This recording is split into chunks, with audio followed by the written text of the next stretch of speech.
Saludos. Enos aquí un día más, lunes, comenzando la semana. Máximo Sánchez, amigo de hace mucho tiempo, presidente del Consejo Municipal de Chacao, está con nosotros para hablar de todo un poco como los locos. Y comencemos por la pandemia. He visto los esfuerzos del alcalde, de Gustavo, de todo el Consejo, de todos ustedes, fajados ahí, tanto en las medidas de control como en la vigilancia para la pandemia. Sin embargo, estamos en cuarentena radical. ¿Qué significa eso para Chacao? Bueno, nosotros hemos tenido un plan de asistencia permanente a los vecinos y muchas veces, más allá de la pandemia, cuando, por ejemplo, en este momento, mientras estamos hablando, hay una fuga de gas frente a la Plaza Altamira, eso no puede esperar. Eso o nos obliga a trabajar y a resolver esa situación, como también la situación de falta de agua regularmente que tienen los vecinos. Falta de agua, dijiste. Sí. Un mes y 15 días sin agua aquí, yo. Acuérdense de mí. Sí, pero nosotros estamos haciendo cosas, aunque no sea nuestra competencia, sino que de Hidrocapital, estamos haciendo pozos de aguas profundas, tenemos camiones cisternas, asistimos de manera permanente a todos los vecinos en todas las materias, medicina para la gente de la tercera edad, la juventud prolongada, alimentación para aquellas personas que están desasistidas y un gran etcétera. O sea, nosotros mantenemos un ritmo de trabajo encabezado, por supuesto, por el alcalde Gustavo Duque y soportado por una Cámara Municipal que permanentemente aprueba los recursos económicos que se requieren para llevar adelante estas políticas públicas en el municipio. Vi en la encuesta que hizo el alcalde recientemente, hay unos datos muy reveladores. Una de las cosas que me llamó la atención fue que el servicio del aseo era muy bien valorado.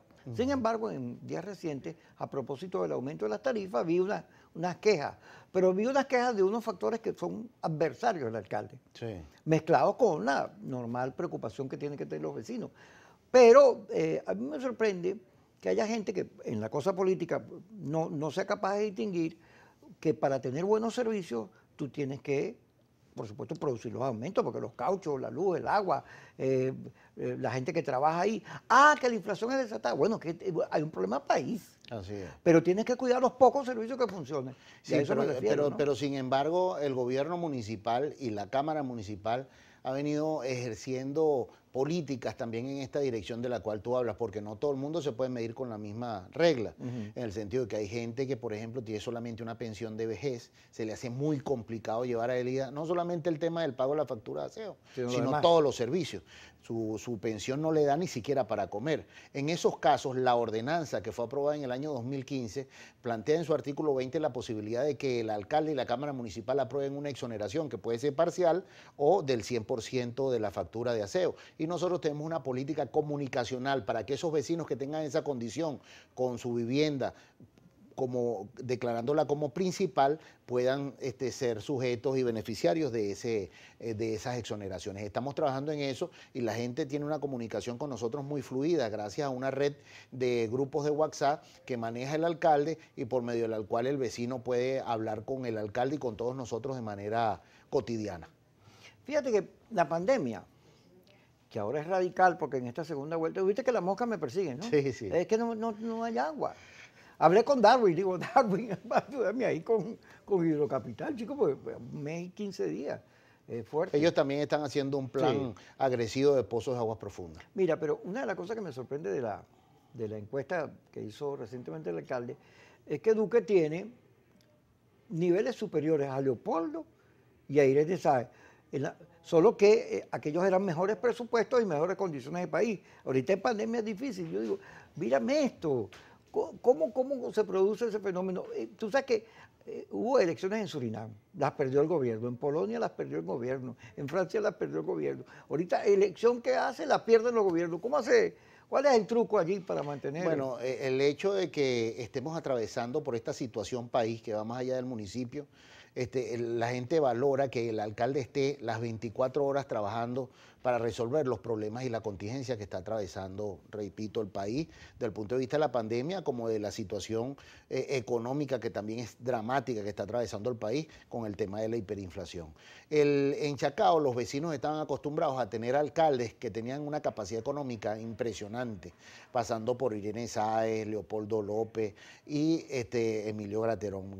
Manejaron presupuestos impresionantes, millones de dólares. Eso es lo que me sorprende. Y sin embargo, hay un recuerdo de muchos de esos alcaldes bien valorados.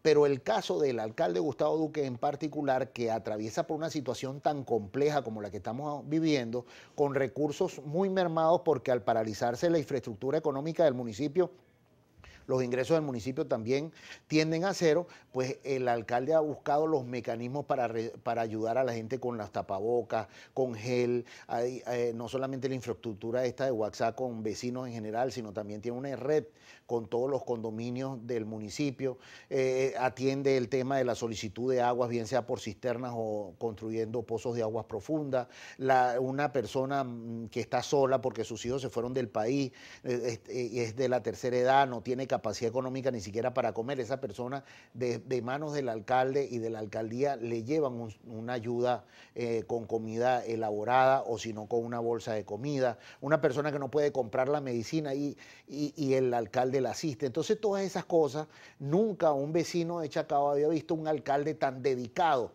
a resolver la cotidianidad, porque en el pasado no era necesario que el alcalde resolviera esos problemas, porque la gente con sus ingresos resolvía su cotidianidad. Hoy en día muchos de los vecinos están dependiendo de una autoridad pública, como en este caso el alcalde, para resolver su cotidianidad. Fíjate por qué te estoy poniendo bombita la cosa, ¿no? Ay, mira lo que complaciente con Máximo. Fíjate que estuvo unos amigos en la casa el sábado, y uno de ellos, Humberto Berroterán, me decía, estábamos hablando de la UCAP, la encuesta UCAP, que pone la pobreza en 86%, 92% pobres, pero 86% en situación. Él me decía, oye, yo eso no lo creo, porque en los barrios, los que vamos a barrios, me decía él, no es que la cosa esté bien, pero la gente le echa mucho pichón. Y hay una cosa, me dice él, que la oposición no percibe, que es que la gente agradece la ayuda. Y el gobierno vive mandando bonos, cosas, plata, aún en la situación que hay, atiende su público. Porque la atención al público, el resolverle los problemas, es la clave de Baruta, Chacao, Latillo, donde sea. Si tú no le atiendes los problemas a la gente, en esta situación que vivimos, oye, la gente pues, piensa lo peor de ti. Pero eso no está claro en los niveles de la política. Hay un sector de la oposición que cree que hay que sacar Maduro y que esas cosas no importan. Y fíjate que en la encuesta Chacao, aquí para reflexionar sobre eso, el voto a propósito de las parlamentarias está en 14%, pero si el alcalde llama a votar, sube a 36%, y en el Táchira sube todavía por encima de los 50%, cuando la gente habla de Lady Gómez, de su liderazgo. Sí, no. ¿Qué indica eso? Bueno, indica que la agenda política no puede estar divorciada de las necesidades de la gente. Yo siempre censuré en el pasado cuando los partidos políticos de oposición le decían a sus activistas, a sus simpatizantes y militantes, por ejemplo, que no se sacaran el carnet de la patria. Eso era un error, porque de hecho la necesidad que tiene una persona de sacarse el carnet de la patria es por su necesidad, no porque tenga una afiliación, unas simpatías políticas por ningún grupo. Eso es un error. Igual en este caso, sin embargo, yo creo que la gente no es que le agradezca la ayuda, porque, bueno, sobre todo la gente que ha vivido otros gobiernos distintos a este, porque hay muchos venezolanos que solamente han vivido, o sea, son muy jóvenes y no han vivido una cosa distinta a esta. Así es. Pero todo aquel que ha vivido una cosa distinta a esta, por supuesto, que tiene la posibilidad de a lo mejor recibir una ayuda, pero no la agradece, sino más bien quisiera él con su propia capacidad económica resolver sus problemas sin necesidad de estar dependiendo del gobierno. Ese es el deber ser. Y hay muchos venezolanos que no conocen esa realidad, porque tenemos muchos años con estos subsidios que terminan construyendo una clientela política. Vamos a ir al corte. Fíjate, yo pongo en mi Twitter, ¿te acuerdas que hubo una especie de huracán hace unos días, cuando empezaron las lluvias, una cosa fuerte que tumbó un poco de árboles? O yo vivo en Baruta, en Colinas de Bellomonte, la parte de abajo. y todo poco de árboles se cayeron. Así es. La callecita donde yo vivo, la calle Guárico, se vino todo el cerro, con árboles incluidos.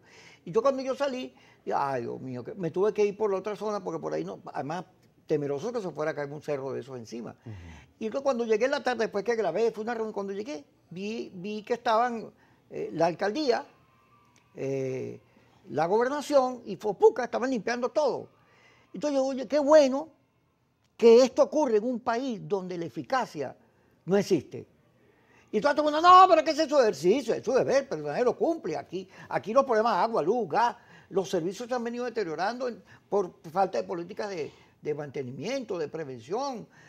Hubo momentos en que había dinero y no se invirtió en su manutención. Entonces, no es que tampoco, oye, ese es su deber, no, es que aquí, si fuera por deber, viviríamos en un país sin conflicto, todo lindo y bello, ¿no? Claro. Vamos a ir al corte, cuando regresemos hablamos de eso.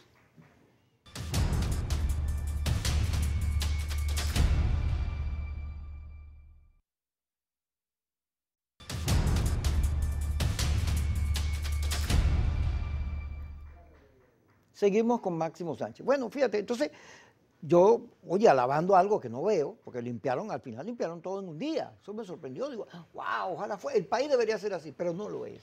Entonces empiezan unos, no, pero a reclamarme. Y yo veía, fíjate por dónde viene la pregunta, la curva.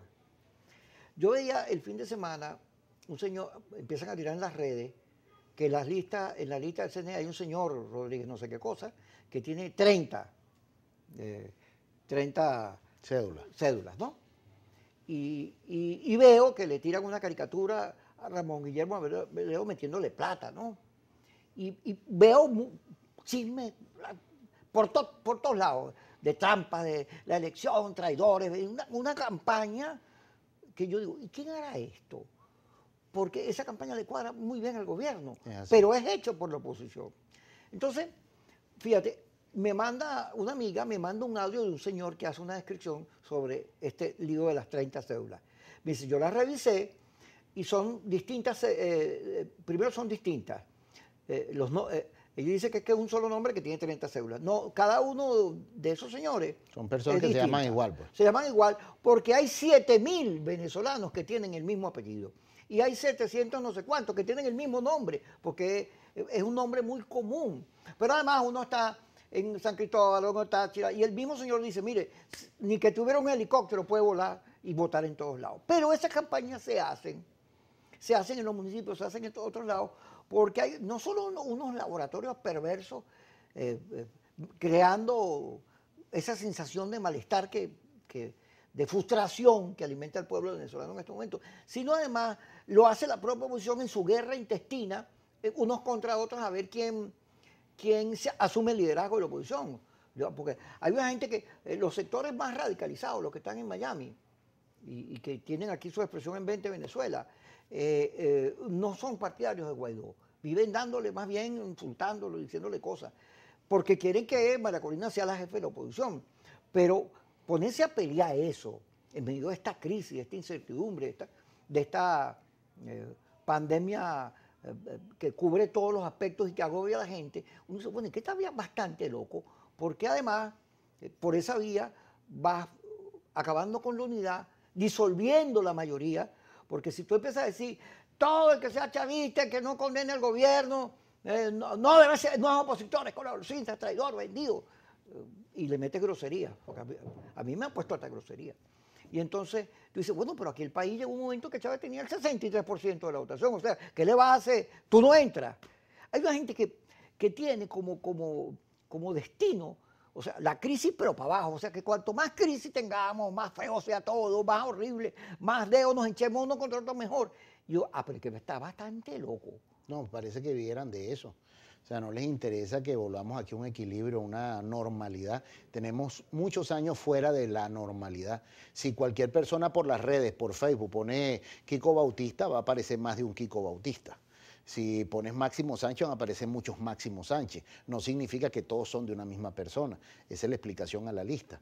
Pero además de eso, la clave en un proceso electoral no está tanto en el árbitro, no está tanto en el hecho de que se den una serie de condiciones que claro que hay que buscar mejores condiciones, pero definitivamente la clave está en que nos pongamos de acuerdo todos los factores de oposición.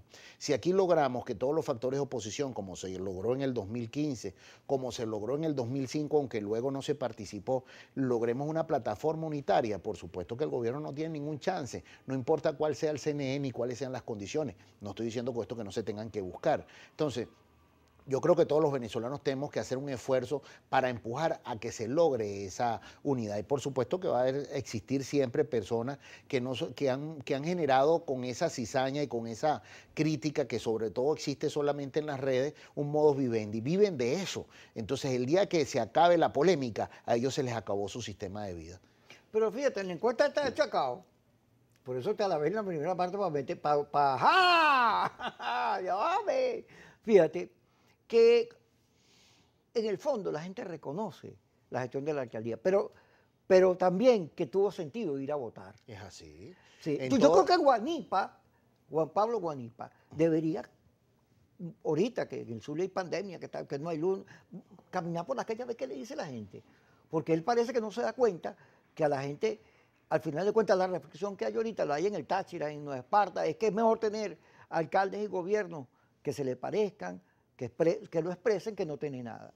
Más allá de qué partido político sea un alcalde, más allá de si es un tipo popular o no, si el alcalde, el vecino siente que tiene la cercanía para pedirle algo a su autoridad local y esa autoridad local le responde, esa relación que hay entre la autoridad y el vecino tiene un valor incalculable.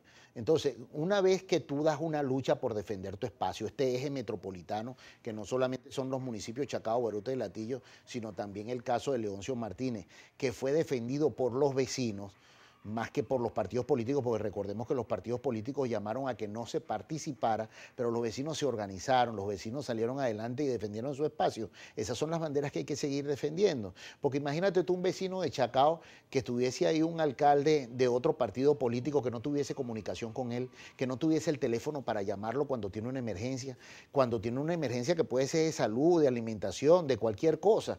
Entonces, esa diferencia, cuando un vecino de Baruta llama a Darwin y lo atiende, cuando llama Elías Ayet y lo atiende, cuando llama a José Fernández y lo atiende, o cuando llama a Gustavo Duque y lo atiende, eso tiene un valor incalculable y eso es lo que los vecinos están defendiendo y van a seguir defendiendo. Yo ojalá que sea en todo el país, pero por ejemplo, yo estoy comprometido con este eje metropolitano para que los vecinos sean los que impongan la realidad política que quieren. Fíjate que en la misma encuesta, que la gente no la conoce, por eso te lo estoy citando, cuando le preguntan a la gente, ¿cómo cree usted que ha actuado el gobierno frente a la pandemia? Maduro, y aparece 57%. Sí. ¿Y cómo cree usted que Guaidó? Aparece 36. 36 es la cifra, ¿no? Sí, sí. Entonces, fíjate que la gente le reconoce a Maduro que las medidas que ha tomado, que son las que recomienda la Organización Mundial de la Salud, han sido efectivas. Claro, ahora tenemos un problema que es la segunda oleada, que en todo el mundo es complicada. Pero aquí, con el tema de las trochas, de la gente que se está devolviendo, que no son enemigos de nadie, son venezolanos, pero tienen que tratar y hay que convencerlos de que pasen por las alcabalas y que se sometan a la experticia para ver si tienen el virus o no, porque si no son un problema de salud grave. Hay que convencerlos como venezolanos. Pero requiere, fíjate, lo fundamental para vencer la pandemia es que la gente crea y acate lo que son las instrucciones, la distancia, lavar la mano, ponerse los tapabocas y también que las autoridades respectivas entiendan que la pandemia genera otros problemas, trabajo, empresas cerradas, ingresos, claustrofobia, nerviosismo, suicidios, peleas en el hogar, divorcios, las amantes se disolvieron las amantes, yo lo estoy diciendo, que la pandemia es un problema complejo, que no se puede alimentar de esto que estamos hablando, de que tú vives poniendo información negativa, no, el gobierno no miente, no sé qué cosa, cuando está bien, puede que el gobierno mienta o no, al final eso en todos lados lo dicen, pero el problema es que para enfrentar este tipo de situaciones tienes que tener una mentalidad positiva, porque si no, te deprimes y te acabas. Sí, para la familia venezolana. Espérate, que vamos a la corte que ya me dijeron aquí, ya regresamos y ahí contestamos y discutimos con ustedes.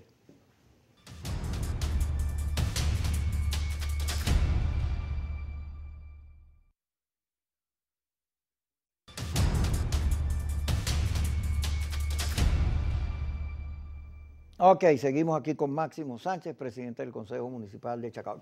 No voy a repetir la pregunta porque era muy larga, así que dale ahí. Sí, bueno, ese nivel de reconocimiento que tú dices que hay hacia Maduro en relación a la gestión con respecto a la pandemia no tiene nada que ver con aceptación o apoyo. Distinto en esa misma encuesta, cuando los niveles de apoyo hacia el alcalde, porque además hay el reconocimiento a la labor que ha venido llevando adelante, son impresionantes. Entonces, ahí tú ves una diferencia, no significa que reconocimiento signifique apoyo, en el caso de Maduro.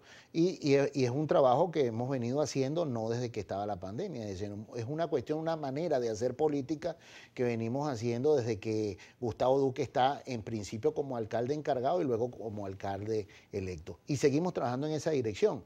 Nosotros estamos todos los días haciendo trabajos que tienen que ver en este caso con la pandemia, desinfección, entregando guantes, tapabocas, gel. O sea, esto es una cosa de todos los días. Esto no puede ser nada más porque vienen las elecciones y vamos a hacer este trabajo. Es una cosa de cotidianidad. Fíjate que varios alcaldes, ministros y figuras del gobierno han salido positivos en el COVID-19. Leí un texto de Andrés Velázquez que decía que eso era una campaña cubana, que los cubanos tendían, bueno, a decir, mira, nos infectamos porque estamos trabajando, la gente. Víctimas. Sí, de victimización, ¿qué opinas tú? Bueno, la verdad es que no me atrevo a decir que sea verdad o mentira. Lamento que cualquier venezolano sea afectado por esta pandemia y que caiga. Nosotros nos toca muy cercano, todo venezolano tiene un familiar, un amigo que ha sufrido esta situación, hay gente que logra superarlo, gente que no logra superarlo, esperemos que pronto tengamos la vacuna y todos salgamos adelante de este flagelo que está atravesando el planeta completo, pero ojalá que todas las autoridades se pongan a la orden de los ciudadanos, como es el caso de este eje metropolitano que los alcaldes han dado el todo por el todo para el beneficio de sus vecinos. Ustedes por sus posiciones, digo ustedes, los alcaldes del área metropolitana, todos eran de Primero Justicia. Sí. Pero tuvieron que romper con Primero Justicia porque la actitud de Primero Justicia terminó siendo abstencionista. Sí. ¿No te produce un dolor ahorita que tomaron esta medida que... Yo tengo muchos amigos en Primero Justicia, en todos los Primeros Justicia, porque todos venimos de ahí, de ese sector. Yo era miembro de esa dirección nacional. Llegué a ser secretario nacional de organización de Primero Justicia. Y definitivamente yo personalmente me siento comprometido con una posición más allá de la coyuntura que esté atravesando el país. Y por eso, no solamente ahorita, sino siempre he defendido el tema de la participación, porque ¿qué otra herramienta tiene el vecino? Aquellos que dicen no participar es irse por un despeñadero. Los que dicen participar pero no logran motivar y lograr esa plataforma unitaria que llame al voto, también es un despeñadero. Pero peor que esos dos es quedarse de brazos cruzados, es decir, no hago nada, me quedo en mi casa a esperar que alguien me ayude a salir de esta situación tan dramática. Yo me inscribo con todos los riesgos que puedan existir en aquella de rescatar la herramienta del voto como mecanismo para transformar la realidad política y económica del país y por supuesto eso que llaman los abogados la autodeterminación de los pueblos, que es la posibilidad de nosotros mismos darnos nuestras autoridades, cosa que tenemos tiempo vulnerados por quienes están en el poder, que hacen absolutamente todo lo que esté a su alcance para perpetrarse en el poder y vulnerar la legitimidad y el verdadero poder que tiene el voto del ciudadano. Leí, no solo lo leí, lo escuché, lo puse en el programa de radio, una declaración de Jen Story, el embajador americano en Colombia, quien habla de las condiciones, dice, bueno, no se han inscrito tanto, no sé qué, no hay condiciones, repitiendo ese esquema. Pero después vi una declaración de Guaidó a propósito de la visita de los noruegos, que hay que más bien agradecérsela diciendo que eso estaba clausurado, le cayeron encima. Y después trató con, bueno, es que nosotros queremos ir, pero no hay condiciones. Y tú mismo señalabas ahorita que el tema de las condiciones no es el principal, hay que pelear por ellas, pero el tema fundamental es que tengas mayoría y que la mayoría se exprese. Es así. Sin embargo, hay un sector de la oposición con los americanos que no cree en la salida electoral. Aunque ya en historia después declaró, bueno, que haya elecciones pero transparentes, ok, pero hay un sector que no cree sino en salidas de fuerza. Y que insiste, Guaidó no cree en las salidas democráticas, porque fíjate, ahora entendemos por qué las negociaciones de Oslo y de Barbados no funcionaron. No solo porque el gobierno quería ganar tiempo, hay un sector de la oposición que no cree en eso. Y en consecuencia, no funciona por ahí, no se mete. Tampoco actúa en función de la gente, de lo que está padeciendo, porque para ellos lo fundamental es que se vaya Maduro. Ahora, tú puedes creer eso, está bien, tú crees en la salida de fuerza, pero llevas 22 años y tienes un discurso de año y medio hablando del mantra y tú no me vas a evaluar tu resultado como político. Tú no vas a discutir conmigo, porque además, si yo creo en elecciones y yo soy parte de la oposición, no porque tú lo digas, sino porque yo lo creo, yo no merezco respeto también. Yo tengo que ser atropellado, desconocido, porque tú crees en lo que crees, como si yo no creyera en lo que yo mismo creo. Hubo momentos, ¿te acuerdas?, en que la oposición, que era variopinta, siempre ha sido así, bueno, iba a la calle, pero también iba a votar. Así es. ¿Y por qué ahora no? Sí, no, definitivamente aquellos que no creen en la salida electoral deberían plantear cuál es la alternativa, porque yo sí veo que muchos de los que plantean la no participación no te dicen cuál es la salida, cuál es el camino. Y definitivamente tenemos 22 años de esto. Yo tengo un hijo de 25 años que no conoce otra cosa que esto. Y me dice, papá, toda tu vida has estado luchando en contra de esto y no lo has logrado. Yo le digo, hijo, y seguiré luchando hasta el último día de mi vida. Pero nosotros no podemos conformarnos con esta realidad política. Y definitivamente eso es lo que tenemos que decirle a los venezolanos, sacudámonos la desesperanza y sigamos luchando, porque estoy seguro que si todos nos ponemos de acuerdo, vamos a lograr la salida electoral que requiere el país. Fíjate que yo te estoy viendo ahorita, ¿cuántas marchas? Todas las del mundo. ¿Cuánto gas lacrimógeno? Sí. Bueno, el que no me conozca a mí, que entre a mis redes, en Facebook, Twitter, Instagram, tengo una página web, tengo un canal de YouTube, y vean desde hace cuántos años nosotros estamos luchando, qué es lo que no ha hecho la oposición. Hemos hecho de todo. Yo no critico a muchos de los que hoy en día son radicales, porque a lo mejor se han cansado, han dicho que bueno, que han probado muchas cosas y no lo han logrado, pero definitivamente nosotros tenemos que darle una herramienta creíble a los venezolanos. La señora María, que vive en el sector popular de cualquier parte de la ciudad de Caracas, tú no le puedes decir, señora, no participe y quédese en su casa, que el cambio va a llegar. Eso no es así. El cambio lo tenemos que construir entre todos y tenemos que darle herramientas a la gente para que sepa que ese cambio depende de cada uno de ellos. Y yo no lo veo de otra manera que con el voto. Fíjate que en estos días un amigo me sacaba una cuenta sobre el tema electoral, ¿no? Él me decía, éramos 30, 28, 32 millones, se fueron 5. La abstención natural, o sea, la gente que no vota nunca, que está en el 30%, ya eso te suma otros millones más. El gobierno tiene 5 o 6 millones que ha sacado en todas las elecciones producto de sus políticas y de los 22 años en el poder. Hay gente que duda eso, pero los han sacado. Inclusive un señor en Twitter me dijo, este quiere decir que tienen 6 millones, eso es mentira. Y digo, bueno, los han sacado. Ahí están los datos. Pero lo cierto es que cuando tú vas rebanando, lo que queda de oposición, más o menos, es un poquito más que el gobierno, pero si tú lo partes en dos, entre los que votan y no votan, caramba, jamás vas a constituir mayoría porque ya no lo eres. Sí. Pero hay un dato interesantísimo, Máximo, para que lo evaluemos cuando regresemos. ¿Por qué se fue la gente? Esos 5 millones, ¿por qué se fueron? Porque no había condiciones de vida, pero también porque el cambio no lo veían. ¿Y por qué no veían el cambio? ¿Por qué no veían que se le podía ganar al gobierno y producir cambio? Cuando regresemos vamos a debatir sobre este asunto tan interesante aquí en su Globovisión, su programa Quicosis.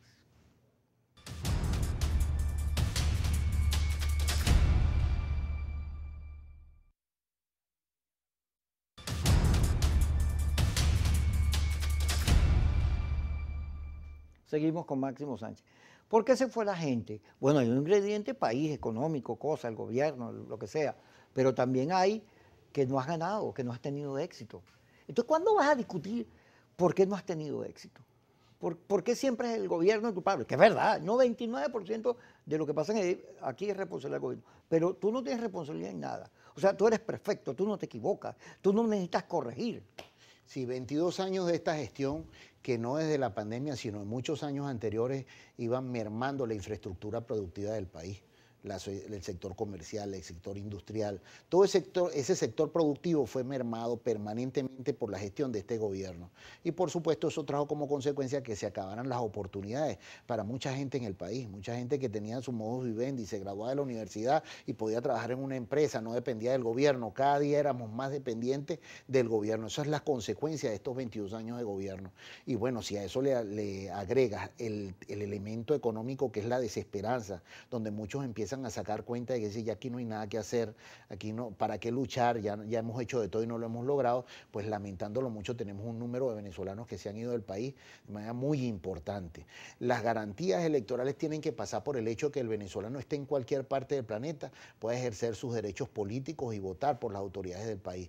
El gobierno le interesa para poder lograr credibilidad internacional que todos esos venezolanos que estén afuera puedan participar políticamente en las elecciones del país. Ahora, no deberíamos hacer una reflexión pública, porque fíjate, yo lo he estado diciendo a propósito de las posturas de Fede Cámara. Fede Cámara, Ricardo Cusano acaba de declarar, bienvenido Oslo, todo el que tenga ideas positivas, bienvenido. Sí. Aquí en este programa dijo, primero el país, primero la gente. Y hay gente que en la política no tiene ese discurso. Sí, es lamentable que tú ves la realidad de muchos partidos políticos o dirigentes políticos y definitivamente es muy evidente sacar la conclusión de que están poniendo sus intereses personales por encima del interés colectivo del país.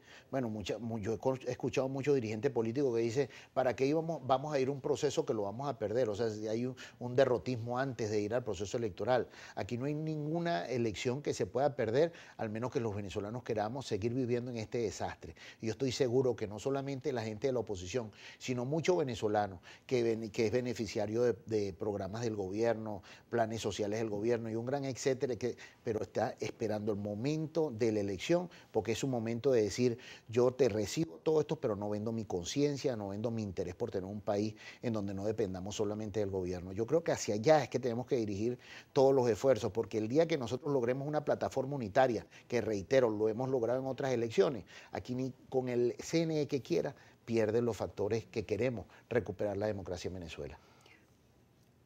Fíjate que la actual coyuntura, cuando tú ves la diversidad del país, yo estoy convencido que en el gobierno también hay un debate sobre el tema país. Aquí estuvo un muchacho en estos días, Francisco, que hablaba sobre la necesidad de quitarnos las sanciones, de abrir el mercado, de diálogo, de negociación, y yo he oído varios de ellos pensar así. Pero el gobierno argumenta que la oposición lo quiere tumbar. Y entonces mete preso, hace todo porque se está defendiendo. Ahora, yo me he puesto a pensar, bueno, ok, si yo te quito la amenaza y hablamos de la gente, de los problemas, y competimos, yo me acuerdo de Di Martino con Manuel Rosales. ¿Te acuerdas que uno era gobernador y uno era alcalde y los dos veían a ver cómo haciendo? Sí. Bueno, nos metemos en una dinámica de eso y nos quitamos esto de la amenaza y el odio y entonces reinstauramos no solo la democracia y las elecciones transparentes, sino la alternabilidad. Pero hay gente que me dice que el gobierno es hegemónico, que la revolución llegó para quedarse y que bajo ningún concepto ellos van a ceder el poder. ¿Qué opinas tú de eso? Toda la gente que está en el poder se enamora de eso. Las mieles del poder traen como conclusión que nadie que está en el poder quiera salir de él. Ojalá que lo hicieran por la vía de lograrlo por el reconocimiento popular, que la gente reconozca una buena gestión de gobierno. No es el caso que en Venezuela estamos viendo con el gobierno nacional, en donde tenemos 22 años, en donde han venido desmejorando todos los servicios públicos y la calidad de vida de los venezolanos en general ha desmejorado. Nosotros cuando pasamos por un apartamento que hasta hace nada era de gente de clase media en Los Palos Grandes, por poner un ejemplo, y entras a ese apartamento, te das cuenta que tiene los bombillos quemados, la gente no tiene capacidad para ponerle un bombillo nuevo, la cocina no funciona, en fin, están viviendo como si vivieran en una casa en muy malas condiciones, en un sector que antes era de clase media. Eso nos está pasando a todos los venezolanos, pero definitivamente ese esquema en el cual el venezolano que censura se va del país es caer en la conchita de mango del gobierno cubano, que el gobierno cubano todos sus detractores los tiene en Miami, no los tiene en su patio, quedan muy pocos en su patio. Pues yo creo que en el caso de los venezolanos tenemos que aprender de ese ejemplo y aunar esfuerzos entre los que están afuera, que estoy convencido que los que están afuera están en el mejor de los ánimos de ayudar para lograr salir de esta situación, como los que estamos aquí dando una lucha todos los días por recuperar la democracia en Venezuela, y no tenemos que ver en dónde son las diferencias, porque tenemos un objetivo común. ¿Cuál? Recuperar la democracia en Venezuela. Ajá. La votación está en 10%, 10, 14%. En el Táchira mucho más, ha subido mucho más. Y en todos los Andes llega a 20, 20 y pico. Y cuando le preguntas, esos son los que están seguros, los que no Los que están más o menos sube y llega a sobrepasar el 55%. La elección depende de convencer a la gente, no de la abstención. El que crea que en eso, que crea. Eso no sirve para nada. No porque lo diga yo. Los estudios revelan que el 97% de los boicots electorales en el mundo no han funcionado. Lo sabemos porque en el 2005 no funcionó. Bueno, pero está bien, tú quédate en eso. Yo creo que ya hay que dejar de discutir eso y hay que hablar del país. En vez de discutir entre nosotros y meternos puñaladas, vamos a hablar del país. Ahora, ¿en qué condiciones está el país? O sea, ¿cómo este país logra, en una crisis tan profunda con este coronavirus, primero votar? Sí, lo más grave es el tema ese. ¿Cómo va a votar en medio de la pandemia? En Polonia hubo una semana. Todas las elecciones, la de Surinam que acaba de pasar, con un dictador, bueno, feo, perdió. Pero perdió Macron. Todos los gobiernos han perdido en estos procesos porque la gente lo juzga por el coronavirus. ¿Cómo han actuado con el coronavirus? Ahí está Trump, que está perdiendo la elección por 15 puntos. Ajá, pero ¿cómo en medio de toda esta situación, donde no tenemos DirecTV, entonces la gente no tiene ni siquiera cómo distraerse, ni cómo informarse? ¿Cómo en esta situación se puede plantear un debate para que la gente vote si estamos como cercados? Cuando regresemos. Ya estamos con todos ustedes.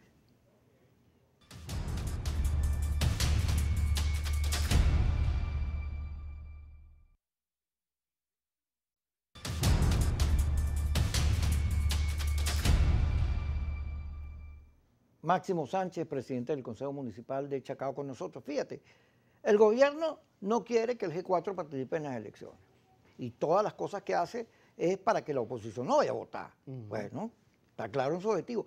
Los abstencionistas de la oposición no quieren que voten porque deslegitiman a Maduro, pero además conservan ellos la dirección de la oposición, que está cuestionada porque no tienen éxito. Pero las encuestas están diciendo, y la gente en la calle, que el problema no es ese.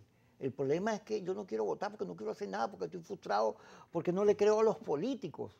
Entonces, en ese clima, ¿cómo logras tú que la gente vote cuando por todos lados está bombardeado y hay como una especie de desconcierto generalizado? Sí, definitivamente estas son un proceso electoral en el que se avecina complejo porque nunca habíamos atravesado unas elecciones bajo unas condiciones de pandemia, con unos porcentajes de hiperinflación como los que estamos viviendo, con la infraestructura productiva del país por el piso, con la infraestructura de salud, todo lo que tú veas está dañado, deteriorado, con falta de mantenimiento. Los pobres cuando se mueren por pobres, porque no tienen cómo pagar una clínica, los hospitales no están en buenas condiciones y un gran etcétera. Bueno, pero a los que estamos liderizando, los que estamos luchando por seguir haciendo política, tenemos que lograr imponer en la gente la sindéresis, la coherencia, la lógica y poder decirle a la gente, ¿qué ganas tú quedándote de brazos cruzados en tu casa? Tú tienes que, definitivamente tiene que ser un factor y además, recordemos que ahorita en Venezuela casi toda la infraestructura comunicacional está monopolizada por el gobierno. Entonces es muy difícil hacer una campaña así. Además, imagínate tú un candidato que tenga que recorrer todo un estado, cualquiera de los estados del país, con tantas alcabalas que hay. O sea, es una complicación. La gente que te atiende, ¿cómo vas a entregar un volante? Tú sabes, con el tema de la pandemia, me lo entregas aunque yo tenga mi tapaboca, en fin. Las condiciones son muy complejas y difíciles, pero sin embargo siempre se va a imponer el interés nacional, el interés colectivo. Y ahí es en donde yo apelo, porque no importa que no te entreguen un volante, pero tú tienes que estar claro cuáles son los intereses que tienes que defender por el país. Y definitivamente nunca vas a llegar a la conclusión que de brazos cruzados va a venir alguien a resolver el problema que lo tenemos que resolver nosotros. Ahora, una incertidumbre es, bueno, el gobierno hace todo lo posible por mantenerse ahí. No facilita la alternabilidad como concepto, porque el que gana una elección le ponen un protector al lado. Sí. Pero además de eso, todo lo que está haciendo el gobierno tiene un plan. Fíjate que en estos días me pasan una grabación de un señor de Lara, una señora de Lara que llama, es una señora, llama a sus militantes, un sonido, diciendo, mire, en su cuadra saquen una lista de quiénes son opositores, quiénes están con nosotros, cuáles son los muchachos para ir a votar, y me la pasan. Y ahorita que abrieron el registro para los jóvenes, en muchos lugares llegan autobuses de la chamba juvenil, gente puesta a votar. El gobierno está haciendo todo para que su gente vote, pero está haciendo todo para que los que no son de su gente no voten. Tesis que viene practicando hace rato. Así es. Pero fíjate, es fundamental para lo que vaya a ocurrir en el país que el CNE sea un árbitro, no como los que estaban anteriores, sino que demuestre que su intención es facilitar el voto. Porque si el CNE empieza a dar demostraciones, que a lo mejor el gobierno ve que hay una cifra de participación que sube y empieza a hacer todo para desestimular, pero al hacer eso estaría matando la posibilidad de relegitimar las instituciones del país, que al gobierno le conviene más que nadie. Sí, el gobierno también está entrampado, porque él está buscando los mecanismos para buscar un reconocimiento internacional que no lo va a lograr en la medida que se siga cerrando el proceso electoral. Definitivamente el gobierno viene cumpliendo con su estrategia. ¿Cuál es? Pone los elementos suficientes para espantar el voto opositor y darle la bienvenida al voto de quienes lo apoyan a ellos. Y ahí hay un sector de la oposición que cae en la concha de mango y definitivamente promueve la abstención cuando eso lo que hace es atornillar a la gente del gobierno. Definitivamente, te reitero, aquí no hay una opción distinta porque además, ¿qué le puede ofrecer uno de esos factores que le está radicalizando, diciéndole a la gente no participe? Dime cómo vamos a lograr el cambio político del país si la gente no sale a participar y a darse sus propias autoridades. No existe otro camino. Entonces yo creo que ese es el que tenemos que abonar y no abonar de uno porque sea dirigente político. No, eso lo tiene que abonar cada venezolano porque esté convencido de que es el único camino que existe. Ahora, en la vida, todo el que vive de conflictos, ¿cómo termina? Divorciado. Sí, sí. O en un psiquiátrico, o desesperado. Pero el país vive un solo conflicto. Es lo que le interesa al gobierno. Al gobierno le interesa. Pero al gobierno, ¿tú crees que el gobierno le interesa vivir mal le vaya a interesar? El gobierno le interesa, primero, que la oposición esté dividida y lo logra con facilidad. Le interesa que los pobres que estén en una situación terrible y que cada vez más dependan de ellos. Yo digo, ese ciudadano humilde que está dependiendo de esas cosas que le da el gobierno puede recibirlas, pero tiene que votar de acuerdo a su conciencia por un país que cada día dependa menos del gobierno. Y así el gobierno, como dice el dicho, le va a salir el tiro por la culata, porque definitivamente el venezolano va a poner por encima de los intereses que pueda tener el gobierno, sus propios intereses. Hay gente que conozco que es del PSUV, pero gente que es del PSUV que está descontenta con esto. Y definitivamente nosotros tenemos que sumar a todos aquellos, porque el día de las elecciones los votos no los vamos a valorar, los vamos a contar. Ahora, fíjate, en estos días fue el día de Mandela, este mes. Y Mandela, que estuvo preso, además estuvo preso por poner bomba, por ser radical, pero estando en la cárcel fue entendiendo que civiles no derrotan, no tumban gobierno, no tienen armas, no son militares. Más bien la ventaja la tienen quienes tienen las armas. Sí, lo que llaman el monopolio de la violencia legítima. Sí. Mientras el gobierno en Venezuela, el actual gobierno, quienes ejercen las funciones de gobierno, tengan el apoyo de las Fuerzas Armadas, por supuesto que nos va a costar lograr el cambio político, al menos que logremos un contundente resultado electoral que obligue a quienes manejan ese monopolio de la violencia legítima, ponerse del lado de las mayorías del país. Máximo, pero fíjate, citando a Mandela, Mandela llegó a la conclusión de que su discurso, el discurso de paz, de justicia social, de bienestar, de libertad, era mejor argumento que un fusil. Es así. De manera que si nosotros ponemos en la calle, todos los venezolanos, ese objetivo, la justicia social, que no haya injusticia, la igualdad, que tengamos posibilidades de surgir, yo creo que al final de cuentas, chavistas, gobierno, oposición, tienen un tema a discutir que une y no que divide. Sí, antes de estos 22 años de gobierno, tú ibas a entregar un volante a una panadería y el señor que te recibía decía, si yo no trabajo, no como, insinuando con eso que la política no tenía nada que ver con ello. Después de estos 22 años, absolutamente todos los venezolanos estamos claros que la política se ha metido en la casa de todos y ha acabado bien con su emprendimiento, si tiene una empresa, etcétera, etcétera. Y todos cada día tenemos que estar más convencidos que si nosotros no hacemos algo para lograr este cambio político que requiere el país, del cual se desprenden los cambios económicos, sociales, salud, educación y un gran etcétera, si no nos ponemos de acuerdo para lograr el cambio político, nadie va a venir a hacerlos por nosotros. Gracias, Máximo. Máximo Sánchez, concejal de Chacao, presidente del Consejo Municipal, aquí en su programa Kikosi por Globovisión.